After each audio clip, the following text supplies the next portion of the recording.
Hey everybody, what's up? It's your girl Bondi Blue and I am back for another Iyanla Fix My Life, you guys. I hope that you all are having a really great Sunday. It's a beautiful day here in New Orleans. I hope you are having a beautiful day wherever you are, whatever the weather, however, whatever, whenever. I hope you are having a good day. And I hope you have a great rest of your week. Iyanla checked me this episode. This was the last part 3 to the 7 broken brothers, okay? And she checked me at the end of the episode. She said something that rang so true, because y'all, let me tell y'all, I woke up this morning and I was not happy when I woke up, okay? I'm tired. I didn't get off from work until like 10:45 last night, and I had to be at work at 10 a.m. the next morning, okay? So you get off of work, right back to work again, okay? So I was tired when I woke up, y'all. I wasn't feeling good. I just was feeling like, damn, like, when am I going to get to a better place? And Iyanla said, when I was, getting ready to go to work today, and I'm watching the episode for the second time just to refresh my mind on it, and at the end I heard something that I didn't hear the first time. She said, everybody is so busy worrying about what they want and what they would like to have, that they don't appreciate the things that they have in the present, that they have right now. And I was like, she's talking to me right now. She's talking to me. That's how I felt. I felt like, Brittany, you need to be grateful. And then I had to look at my life for a second. I had to check myself and look at my life. My house is quiet and peaceful, not as clean as I would like it right now, but I've been so busy this week and I be tired, y'all. Y'all don't realize how much goes into doing videos. Videos will take at least 6 hours out of my day, 6 hours or more out of my day, depending how many videos I do. And that's watching shows, making notes, watching the show twice so I can do my impressions, and everything will flow naturally because it'll be in my mind. Then recording the video, editing the video, uploading the video, doing the social media shit for the video. Like, all of that takes time throughout the day, stuff that people are out there getting paid for real. And it's a second job that happens when I get off at the end of my day. And sometimes, y'all, or before I go to work, or on my days off from this job, I'm always still working on YouTube. So y'all, sometimes I feel overwhelmed. Sometimes I feel tired. Sometimes I feel like I'm doing this for nothing.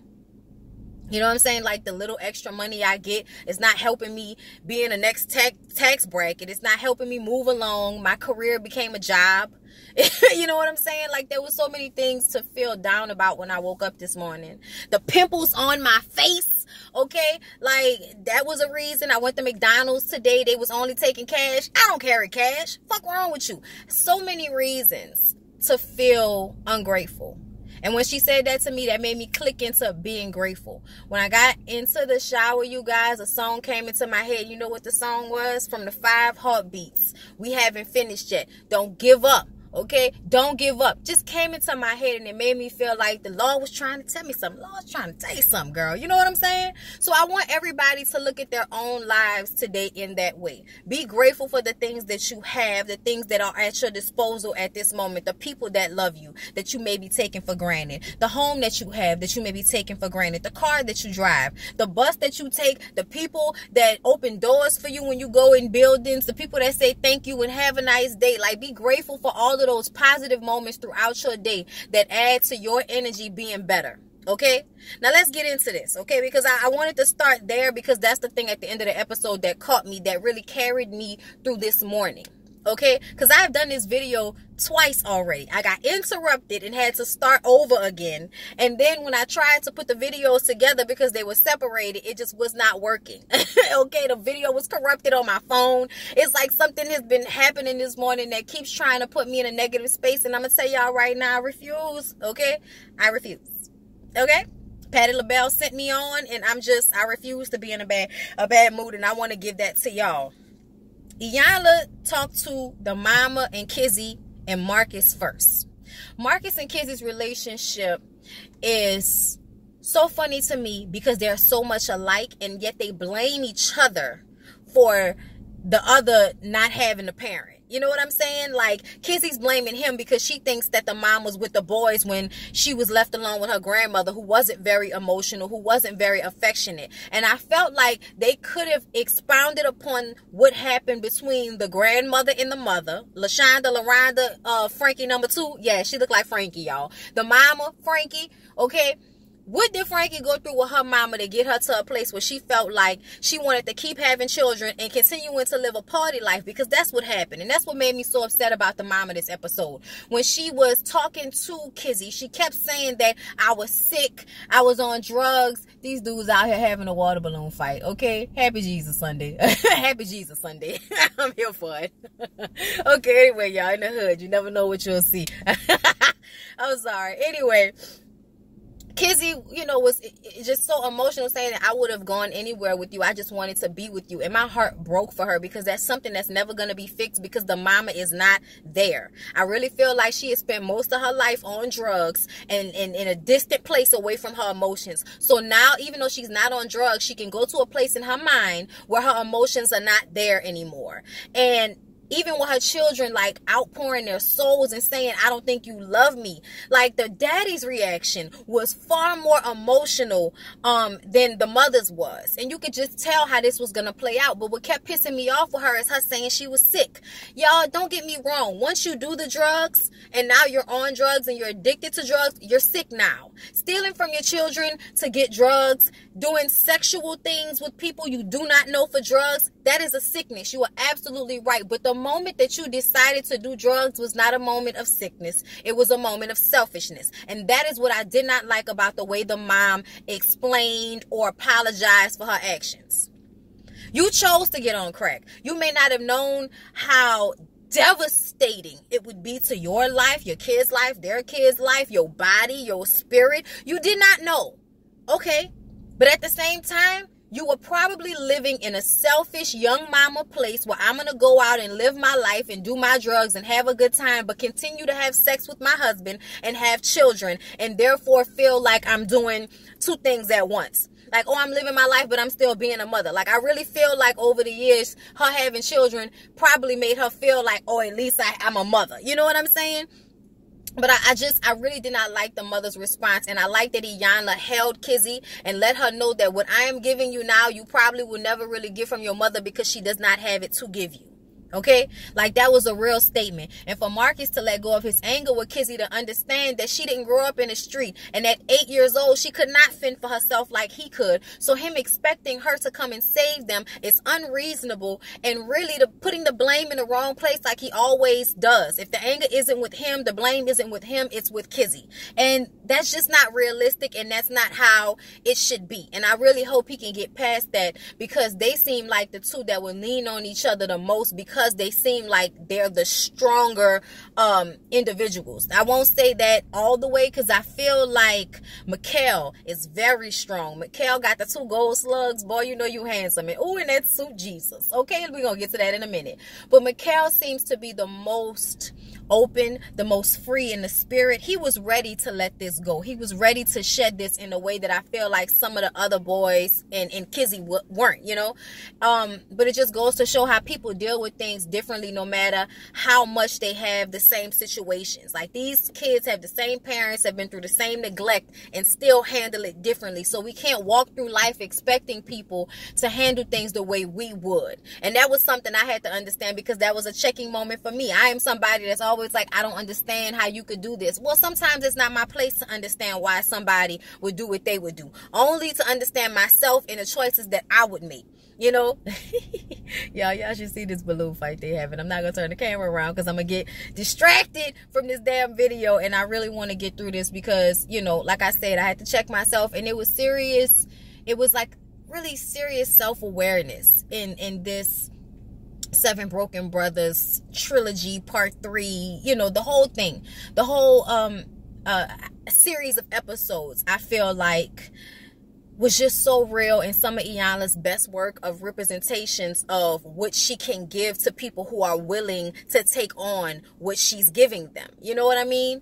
So they got into Michael Jr. and somebody had sent me a video last week of Michael Jr. doing some crazy shit with no clothes on, and I was just like, I don't want to see this, because I already know he is challenged in some way. So I feel like when people are laughing at those videos, they're laughing at him, not with him.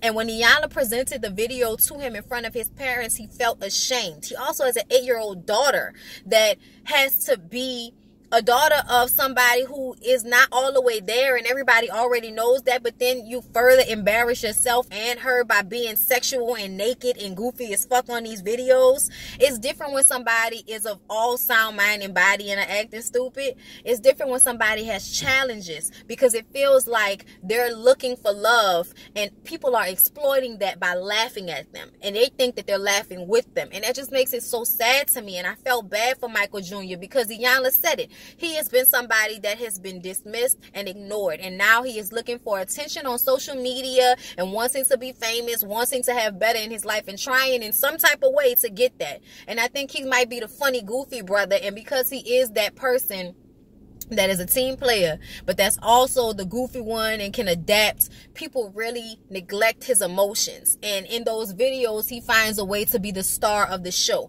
and it makes him feel good. So it made sense to me at the end of the episode when they said he was continuing to make those inappropriate videos, is because he is still looking to feel validated. And in those videos, those views, those likes, people laughing, all of that shit makes Michael Jr. feel validated. And I know because I myself, as a YouTuber, look at views all day, look at likes all day sometimes, because I am looking for validation from you people. And I don't know why, because the validation is within me.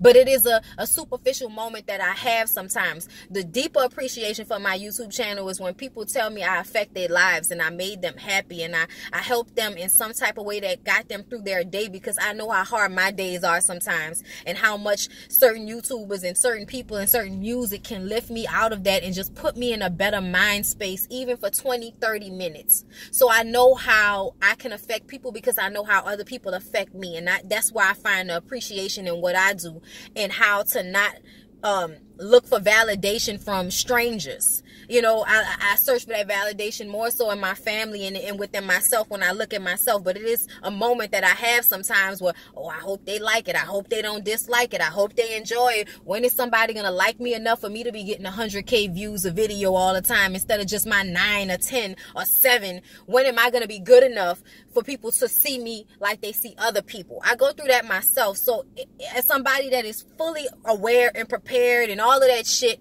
I could only imagine how much that plagues him as a person, because it plagues me. You know what I'm saying?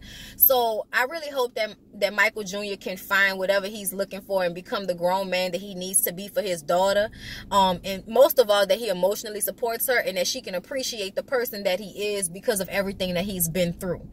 But Iyanla did make sure that Michael Jr. noticed that you made a bad choice as a parent, just like your parents did. So understand it and correct it. He did not correct it, but I need him to apply that to how he feels about his parents. And that's what was most important. A lot of people hit me up last week after the last video saying that they really had a newfound, respect or outlook on how they dealt with their parents, because they don't understand, they weren't really reflecting on how your parents, most of the time, if they're with you every day, if they took care of you, they were doing the best that they could regardless to what issues you might have with them. They were there. And even if they weren't there, in this situation, like with Kizzy still wanting to be with her mother regardless of the fact that she was on drugs, you need to appreciate the fact that being away from her was probably the safest place for you. Because if you had been with her, she would, like I said, she probably would have sold you for drugs. She probably would have done things in front of you that you didn't need to see. You have no idea how much worse things would have been if you would have been a little girl trailing behind a mama who was just worrying about getting high.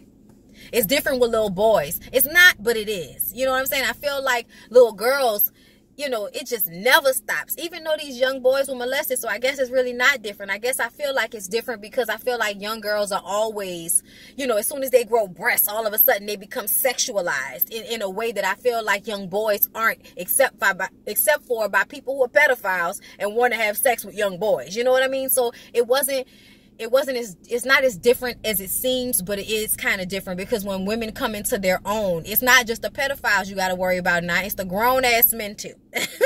Okay? So, it just, you got to appreciate how things turned out sometimes, because you never know how bad they could have been otherwise. They had a moment at the end of the episode where all of the men dressed in suits, all of the boys, so that they can graduate into men. They were given diplomas and had their positives pointed out to them. And I just thought it was such a beautiful moment to give these young men a moment where they could feel like they've done well, regardless of how hard their lives have been, regardless of how people tell them they're not right, they feel like they're not right, they feel unwanted. Iyanla wanted to let them know that she was proud of them and that people were going to be proud of them. And I want them to know, if they don't know, Mitchell brothers, that y'all's story has greatly affected me and the people that watch me that may not have watched it, and the people that watched the episode. Y'all's stories have greatly affected people. So just in that, feel great, because you are. You know what I mean? Like, y'all, when they were all standing there in them suits, I was like, that's some fine men. Good for them. You know what I'm saying? You could see that they felt lighter, that they felt proud of themselves. And that is a blessing within itself. If Iyanla couldn't do anything else for them, the moments when they all dressed in that suit and you could see how light they felt and how proud they felt of themselves, that right there was all it was really worth for me. Was them feeling better about themselves. Like I said, when they go through the end of it and how everybody, you know, the updates, the mom is not in their lives the way she says she is or the way they want her to be, because I really feel like something has happened deeply in her life that means that I can't be there, because being around her children probably reminds her of her failures, reminds her of how much she fucked up. You know what I'm saying? And it probably is not easy for her to sit in it. Like, people who do drugs all their life are running from their feelings. So when they have to be sober and deal with all of the wreckage, you know, it's too hard sometimes. So even though they don't revert back to drugs, they revert to a place in their mind where they are distant and far away from all of the chaos that they've caused. And even now, I feel like that's what the mom did. The dad, I feel like, wanted relationships with his son so much because he was proud to have all of those sons. So it affected him differently. His relationship with Marcus, and Marcus letting him know, dude, you are my left hand, just like Mikael is my right hand. I love you. I need you in my life, but I need y'all to be patient with me. See, that's the thing. Everybody wants what they want from people and how they want it, but you have to be patient. But you also, as much as you ask for patience, you have to give patience as well. And I really hope out of everybody, Marcus was the one that had the most anger and was the most volatile, and was in, I feel like, the most fear of being killed. So I really, really, really hope that for the sake of his 4 boys and for his self, that he has changed for real and is really doing the work and making changes and being a positive, a positive influence on his children, because that is going to, at the end of his life, whenever that might be, being a positive force in your children's life, I feel like, is all you can ask for out of God as a blessing. Okay, for real. That's why I tell my mom as much as I can that I appreciate her and the sacrifices she made as a woman, to not just tell me how to be a woman, but to show me how to be a woman. And to be respectful of other people and be compassionate. These were things that were not just taught or told. These were things that were shown to me. You know what I'm saying? So I need for everybody to realize that you have to show these positive things to people. You have to be this positive force in their life for them to be positive towards you. And sometimes people just can't pick up on it. If they can't, you just remove them from your lives.